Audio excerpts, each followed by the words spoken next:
Good morning, Philippines. Good morning, world. This is me, Merlyn, and I am we are going to the province together with my brother. So we're just then have our coffee, and this is my favorite one, kid Nathan. So we're going to the province, guys. So together with my check is. Unsa oras weng? Alas 9. 9:30, guys. Nakay wallet ka lang. So let's start our adventure. So I need to take to cut off some parts of this video. It's because it is too long. We need to walk 1 hour and a half. And as we can do, we're going to walk this one as 1 hour, where we're trying our best since it's been a while that we haven't been there. So that is my little brother, and it's a little bit so hot actually, guys, because it's around 9 already. So let's go.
And I think we are in the almost in the middle, and there is an open well in here, so we just take a break for a while, and then of course we drink water because it take us maybe 30 minutes more to walk. So we are trying our best to walk faster. So that's my little brother drinking water, and we are so wet already.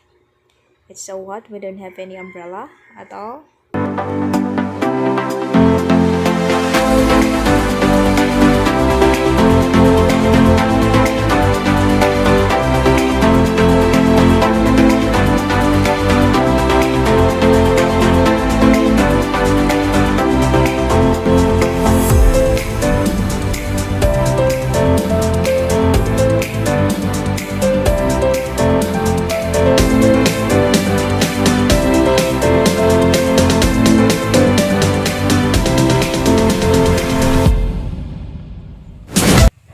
So we are on the top already, so we are almost half, or maybe almost half, more than 1 hour half.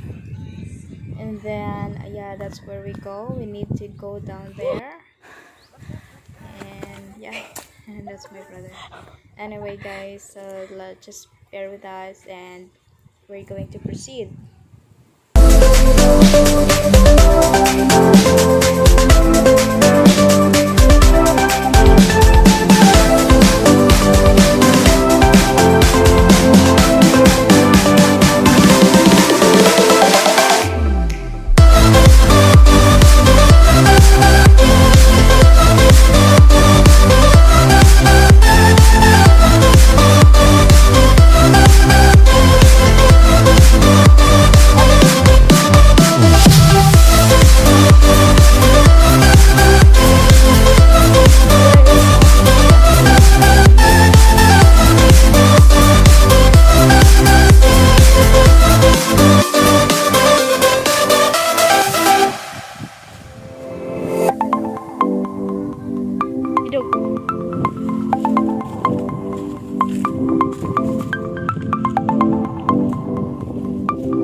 In this part, actually, you need to be careful on walking because there is a cliff. So only one allowed to go. So if ever there is someone who is opposite side, you need to wait for them to across this part because this is, I think, 20 feet or more than that. So if ever you get fell or fall, or how do I say that, it's very sharp stone in the below. So I don't know if you are still alive if you will fall in this part. So you just need to be careful in this part. So I'm gonna show you guys. So there where I go, I walk. Anyway, so yeah, let's proceed. We're almost there.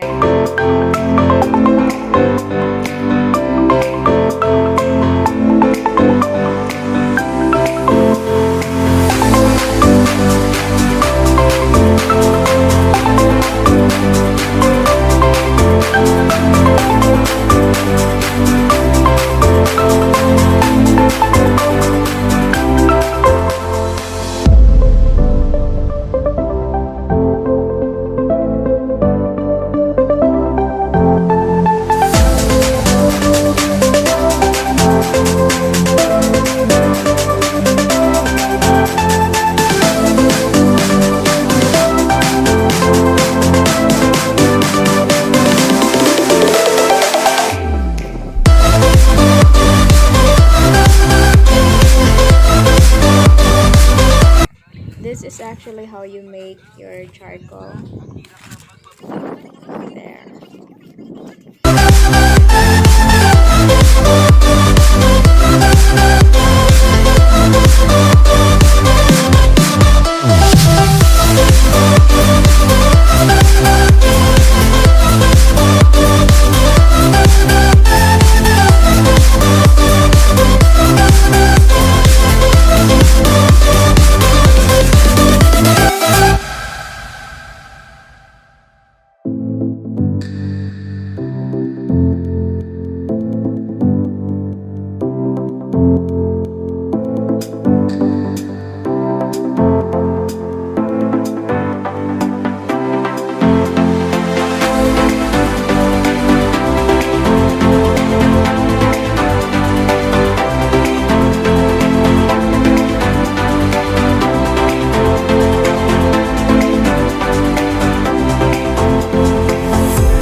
So we're here at their house.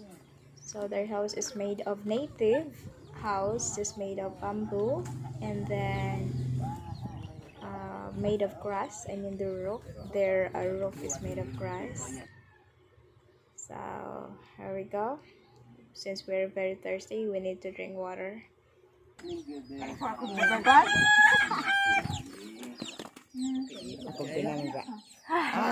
Kadoa man. Amin pare. Init kayo. Talagsar man kay. Talagsara kay. Talagsarawan maka kuan. Pagawas. Time check guys is 9. Unsa man na? Oras diha. 10:38. So we brought something for her, just like a minor thing, like noodles, coffee, sugar, rice, soup, and then sardines. So we're having our lunch in here because we are already hungry. So that's my brother to little brother, and we're going to have our lunch. So we have dried fish in here and corn. So that's it. This is our life here in the province. Let's eat, guys, for lunch. So guys, we are just arrived from my province to where I am right now. So it takes 1 hour and a half, or no, 1 hour only, I think. And then time check is almost 1 p.m. And I am here with my auntie, and this is what I've talked to you guys that I'm going to visit. So this is my mom, older sister, and then this is also the other one. She is one of my sister, my mom's sister also. So I will try my best to translate this one since they can't speak English really well.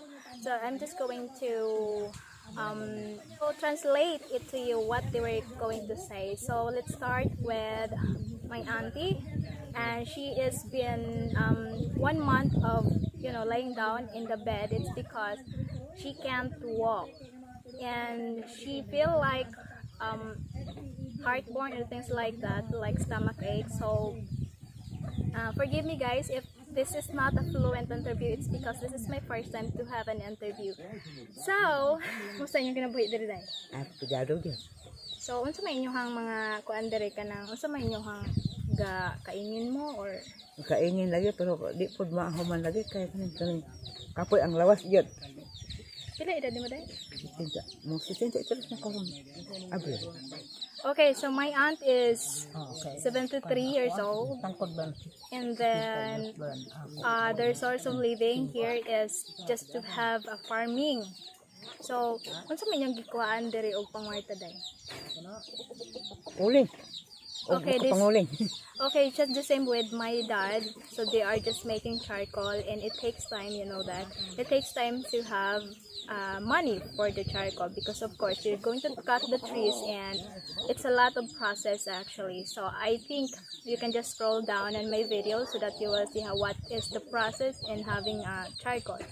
So now, so in terms of having like a bad headache or any medication, when we talks about health, so she haven't been in the hospital. Wala pa ka na hospital tayo, di ba? Panganak na ko sa una. Pero like daily check-up mga yun na mga Dili. check-up. She was afraid of hospital actually. Yung po, mahadlo ka sa hospital. Mahalo ko. Ibutang sa COVID. So yeah, so it's been like there is a hard time to go to the hospital for the daily checkup or general checkup. It's because as you can see, you need to walk, and there is no motorcycle to be here to drive motorcycle. This is not accessible, guys. This is where I grew up, and then yeah, so okay naman kinabuhi dito. Pagado gyud ay gyud di okay kayo. Just like I'm going to ask her guys how many or how much is the financial thing in a month. So sa usa ka bulan, pila pud niyo ma-income? Uy, wa mo gutay pangita wa gyud. So it's so hard. I mean, I feel so bad because if you don't work here for charcoal, you don't have obviously a money because you can't sell your corn over there in the town because we need a transportation. So what about dahil sa ano? Kanang unsa man kang mga kadabulan ka mo adto dito sa Asay? Awa na ko'y lugsong-lugsong. Kaya di ko kaklaro ka na sa dalan. So they got stuck in here guys when the COVID start. And then plus she can see the pathway, so there is no light along the way. There is no electricity at all. They didn't have any flashlight. We have one son, and he was living in Manila right now. So unsa ka lisod gyud diri day? Lisod yun kayo, wala sudan. Bisan sa kalamay, lisod ipalit. Ubay bugas, lisod. Pigkado gat. So Mga gulang lagod may wa. she said sometimes it's really hard to buy even sugar, coffee, and especially when it comes to food because you need to go to the town first. And in order for you to get food, you need to have money. And as what I have said, you need to work hard, you need to work charcoal, you need to do charcoal so that you can earn money. And then, unsa kadugay ang uling day para mahimo siyang uling? 3 ka bulan. Kay magputol pa. Magpail, magtabon, maghabwa, magpahaw. Dugay ay 3 ka bulan. So she said that making charcoal, it takes 3 months. And then, in 3 months day, pilay inyong ma-income sa kwarta? Kuan na ay 2,000. Apoy 1,500. Okay, just 3 months of working, making charcoal, they earn 1,500 to 2,000 pesos. Think about it, guys. 3 months working for the charcoal, and you will just earn 1,500 to 2,000 pesos. Think about it. So, pila ang palit nila? Tukan, sin. So, 100 pesos per sack. Think about it. They are working so hard, and then they're not going to pick up in here, guys. So, they need to pay somebody to carry that sack, to carry that charcoal in the highway. So obviously, sometimes even though they get 2,000 pesos minus those employee who have carrying those sacks to be in the accessible way, or so that motorcycle can get them. So obviously, maybe they have a financial income, maybe 1,000 pesos. That's it. Here for 30 years, more than 30 years.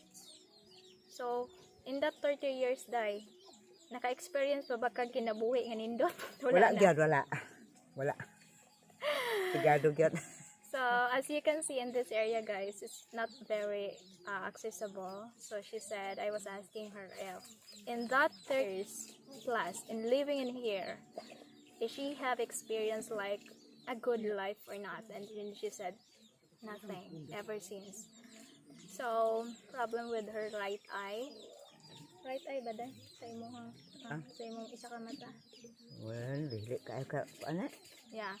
So sometimes she can't recognize even me if I'm standing few meters away. So yeah. So my mom just mentioned, akong mama nag-mention nga she was laying down in the bed for 1 month already. And nganong wala man ka nagpa-check up tayo? Hadlok ko day. So aside from gikan sa nahadlok, Mahal ko kay kana pag ini pagkalinak mahal ko. pero naay kwarta nga ikagasto. Wala. Gyud pa. Plus, there is no money to pay for the hospital. That's why she just suffered it.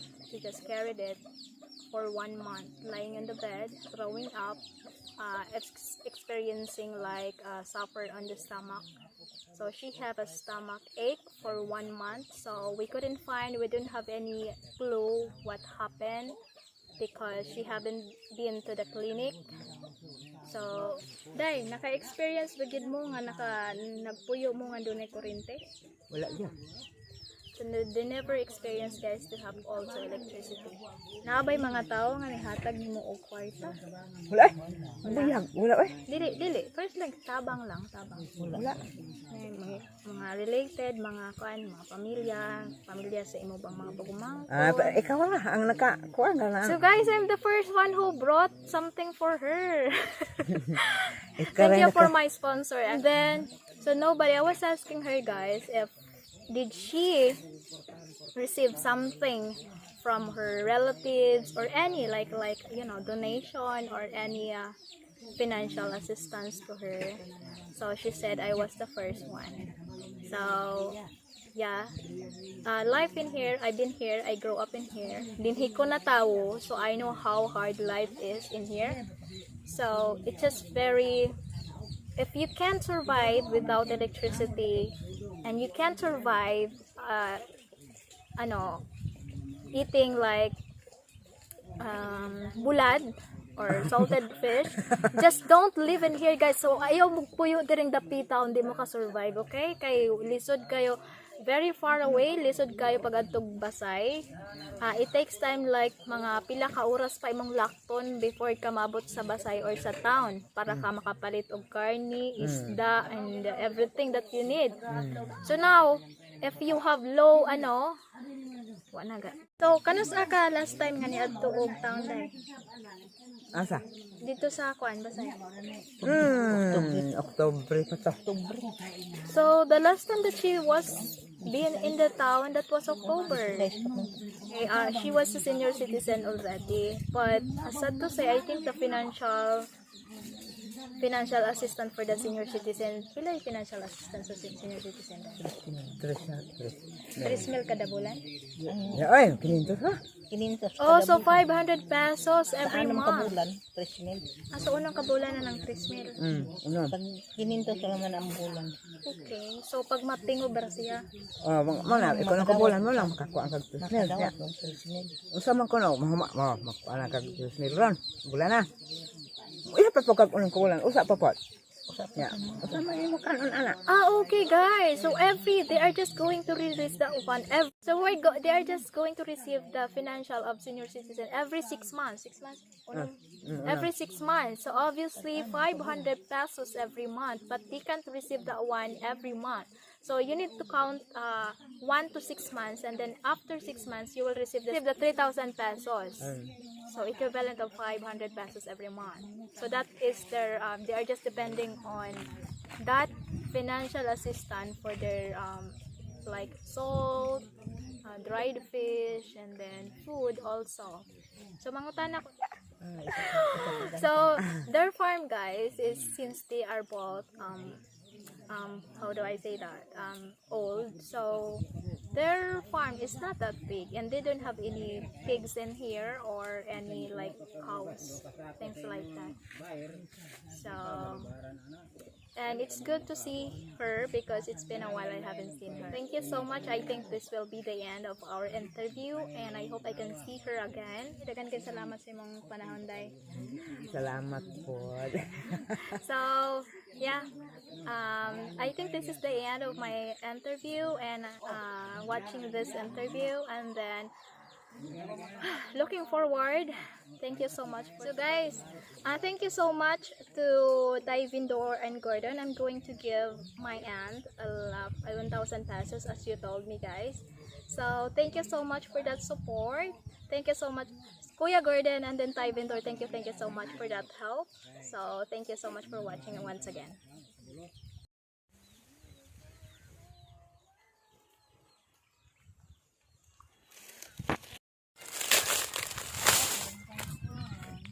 So we're going back na. Day! Ato na me! Tiyo! Ray, una kami rin. Pwede ma? Ma! Ay, una ni Ray.